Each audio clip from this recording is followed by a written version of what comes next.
Не ни правиле, не биле вака лоши или германци да упропасти некого или да направи нешто или да ти грабне никако. Што е право, право.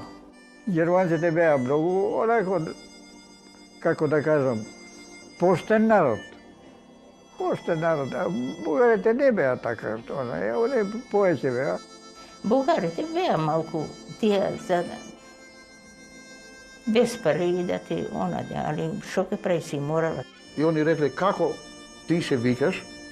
Јас сум рекол, јас се викам Миле. А мамката мрсна, значи ти си србоман.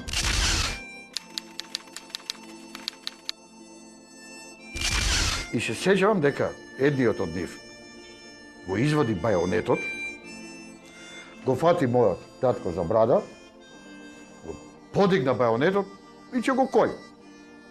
И тоа мене како дете ми остави многу лош утисак, ми остави сув жик на душата. Кога се оженив ја, 43 години бугарите, на вежба, благонадежен българин. И еден месец, не еден месец, 13 месеца без 6 дена на вежба. Бугарите ако те фатат, готово беше, не. Па, каде поголема промена од србин на бугарин, а ние не сме тие. Поголема промена од тоа нема. Првите партизани искочени се од Скопје, не се од Прилеп. Прва пушка или ова. Па у Скопска Црна Гора имаше партизани 16-та бригада.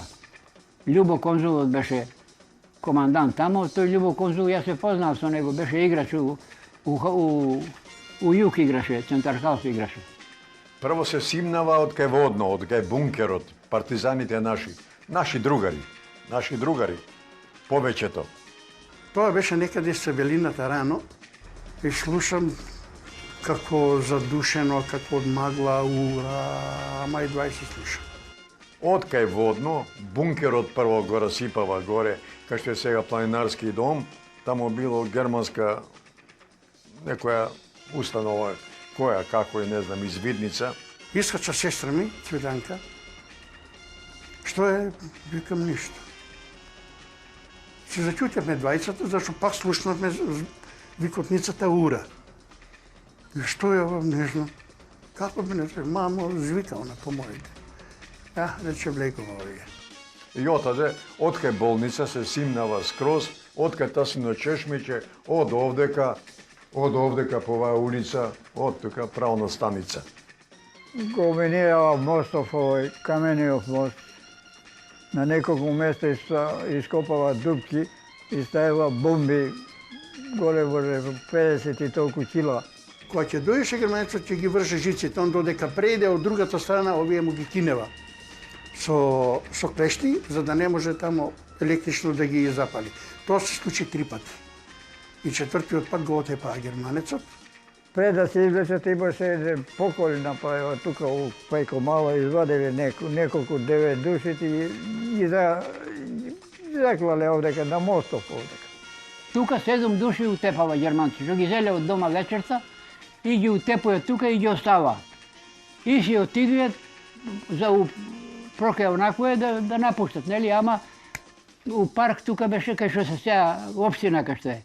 Тука имаше на голема зграда, тука германците окупирани, ама партизани ги обкружиле. Они се бранева, колку што се бранева, али се сеќавам дека неколку души беа погинати на скверот, пред Полјанчето, пред убавото паркче што сега го направива пред Идадија, тука погинаа неколку луѓе. Дори после тоа се слушна топот по Стара Митрополија, кај што е сега театарот. Пукаше по сите куќи наредени од денешен Грант, све до Народна банка. Сите куќи ги запали, све што можеше сруши, све додека не го утепа. Кога дојдеа партизани, цел чајер искочи, све што имаше им дава, бидејќи кој мост, кој ова, кој тоа, нели? Памтам голи боси. Имаше тука по снег. Одеше, јас како сега го гледам едно момче, босо. Ладно беше, а он, така ти кажам, раскопчан иде. Едноставно го гледам, иде и знае зошто иде. Абе, војна музика свири, паради свират. Народ оди, Сракив Гигов, кој сега Темелковски Борка, компанија и тоа. Вика мајка ми за партизаните кога дојдоа, ние за бугари бевме шумкари. Фала тебе Господе, вика, дојде македонска войска. И ја како дете солзи ми потекла. Од мерак, од радост кога слушнав, фала тебе Господе, македонска войска.